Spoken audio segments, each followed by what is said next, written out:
Welcome to our channel. Today we how to install NordVPN on iOS and Android, complete guide step by step clearly. Begin by unlocking your iOS or Android device. Open the App Store if you're using an iOS device.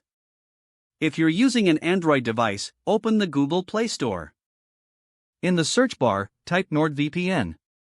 Tap on the NordVPN app when it appears in the search results. For iOS, tap the Get button to download and install the app. For Android, tap the Install button and wait for the download to complete. Once the installation is finished, locate the NordVPN app on your home screen. Tap to open the app. If you already have a NordVPN account, select Login. If you're a new user, select Sign up to create a new account. Follow the on-screen prompts to enter your details and choose a subscription plan. After signing up or logging in, you may be prompted to allow notifications. Choose your preference regarding notifications. Next, you will see the main interface of the NordVPN app. To connect to a VPN server, tap the large Quick Connect button. The app will automatically select the best server for you. Alternatively, you can choose a specific server location by tapping on countries or servers. Once you've selected a server, tap on it to connect. Wait a few moments for the connection to establish. You'll see a key icon at the top of the screen indicating that you are connected.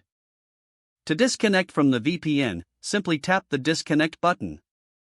To access additional settings, tap on the menu icon in the top left corner of the app. Here you can explore options such as Settings, My Account, and Help. Make any adjustments as needed based on your preferences. Once you are finished, close the app to ensure it runs in the background. Your NordVPN is now set up and ready to use on your iOS or Android device. If the page does not load, refresh the browser or try again in a private or incognito window. Make sure you are using the correct email address, then retype it carefully to avoid small typos. If your password is not accepted, use the reset option and create a new strong password you can remember. Check your spam folder for verification or security emails, then complete any requested confirmation steps. Enable two-factor authentication if available to improve account security and reduce unauthorized access risk. Don't forget to like this video and subscribe to our channel for more step-by-step tech guides.